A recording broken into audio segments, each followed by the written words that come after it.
Hello, everybody, and welcome to part one of an introduction to sleep. I'm happy to be converting one of my favorite workshops that I've done in person to this new online format. And I think this one is particularly timely because I'm hearing a lot of people having a hard time with sleep right now. I think the changes to our daily cycles is, in upheaval right now because we're at home, and even people who maybe had been active before, maybe a little bit more sedentary than they've been before, are uh, eating and drinking patterns maybe have shifted. We were not able to exercise the way that we had in the past.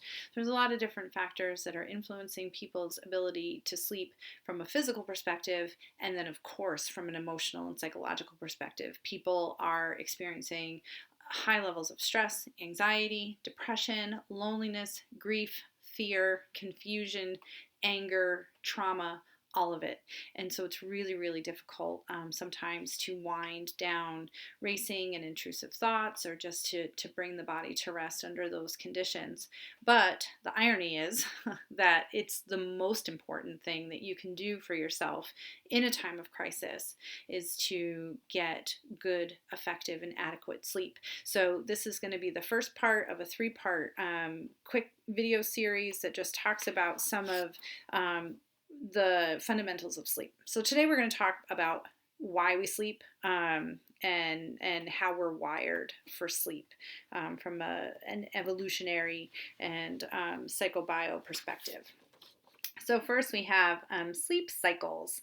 So if you think about the world, our Earth revolves around the sun. So we have annual cycles, and we have the differences of seasons that correlate with that. We have the rotation of the Earth on its axis, which gives us our day-night cycles, the 24-hour cycle, and then we have sleep cycles. And so our body moves through a series of stages in sleep that helps us to recover in terms of physical muscle recovery. It allows our systems to rest, and it allows a lot of neurological components to occur. And so understanding the various cycles, and that from a biological perspective, our bodies are wired to align with those cycles. Our metabolism slows down in the winter because we're wired for hibernation, even though in 21st century United States we don't hibernate all the way. So when we think about the day-night cycles, this is really fundamental when it comes to sleep, because this is the way that our body was told when it was time to sleep and when it was time to wake up back in cave people days. And so our bodies operate on something called a circadian rhythm, which comes from the root words for around the day.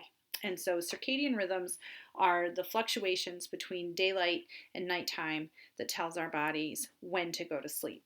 An interesting little tidbit is the word midnight means middle of the night, because if we were actually abiding by laws of nature and sleeping in the dark and rising in the light, then midnight would be about the midpoint of our sleep cycle. For most people, it's not, and that is largely due to electric light. So when we talk about sleep disturbances, we talk about all the things that we talked about at the opening of this: changes to our bodies, changes to our diet, changes to our caffeine intake, and stress and anxiety. But one of the most critical things in our daily lives that impact our ability to sleep is electric light, because it removes those cues that our genetics require to recognize when it's time to go to sleep. When it gets dark, our brain starts to produce melatonin. If it's never dark, our brain doesn't know to produce melatonin.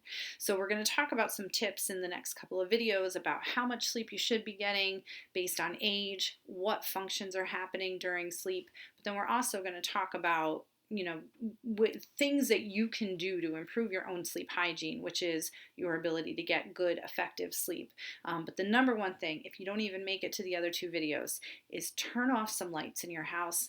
put down the devices before bedtime, because your body needs to recognize that it's time to get ready for sleep. An electric light fools us into thinking that that's not happening. It's just daytime all the time when you have lights on. So, sleep disturbances. Turn off the lights.